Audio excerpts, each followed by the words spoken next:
He didn't make history, but this week, California Governor Gavin Newsom certainly made news.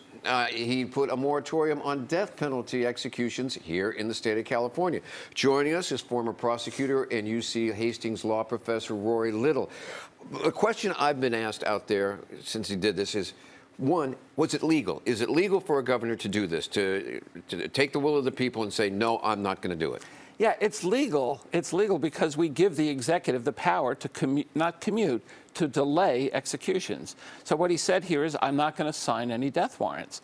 Now, in this state, other governors have done this, by the way, but in this state, he needs permission of the Supreme Court to commute, that is, eliminate the death penalty on at least half of these 737 people that are on death row here. But for the other half, he might not. So you may see further action where he actually commutes some sentences. I think he's waiting to see how this plays. Okay, so legally, we, the voters, say one thing. But in this particular case, the governor has the ultimate say. We have granted that to him.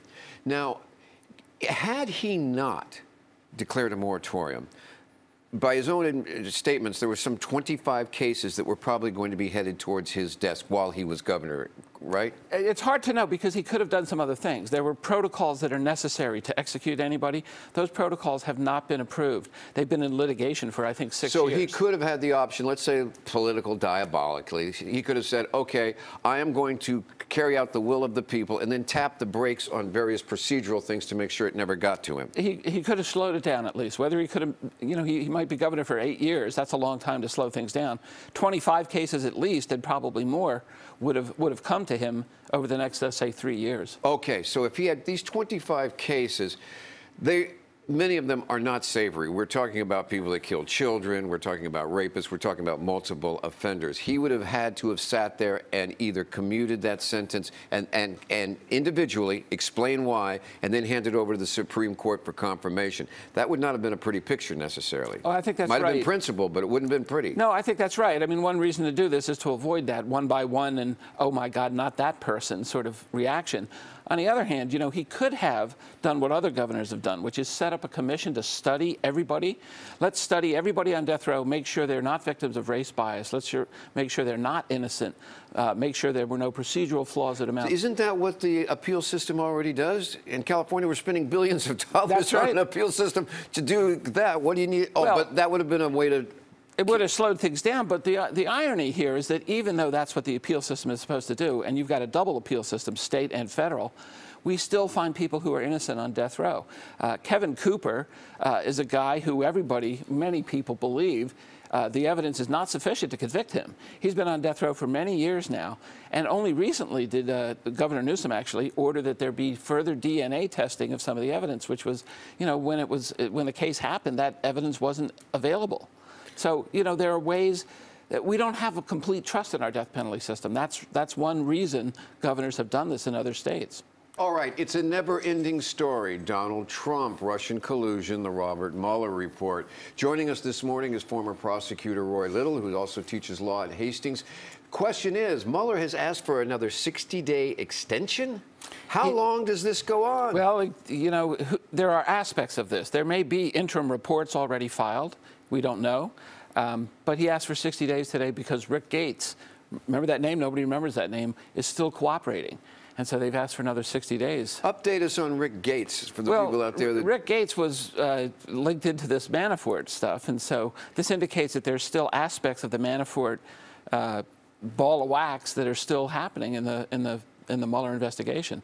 But do you get the feeling from the temperature out of Washington or something, this is sort of cooled a bit? And people are saying, don't expect so much out of the Mueller report, and we need to open up other investigations. What's your sense of what's going on? My sense is that they're writing their report, they're finishing their report, they're finishing the loose ends of their investigation.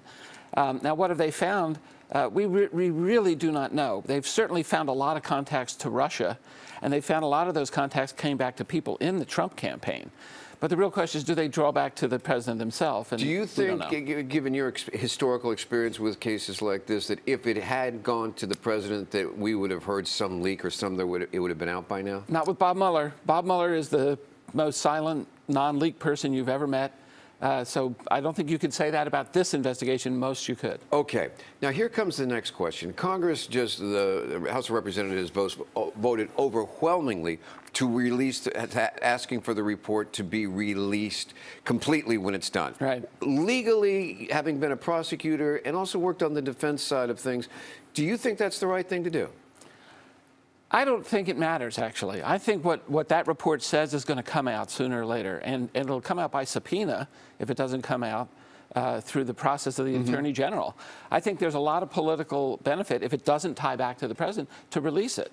So I actually think it doesn't matter.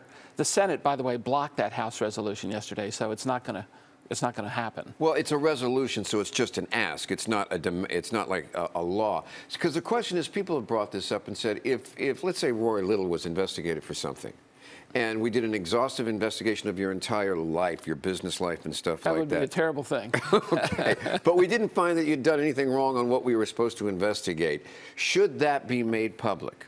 The normal policy is to not make public the details. You might actually make public our investigation is concluded and nobody is being charged. You could say that.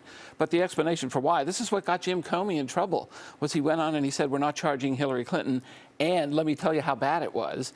And that was contrary to DOJ policy. So some of this is a statement of how little people trust the Department of Justice to actually perform an investigation, right? I think say, right we now, want to see everything to even assume whether or not you're doing it right. Now, the level of trust in Washington, the level of trust between the parties is at a zero.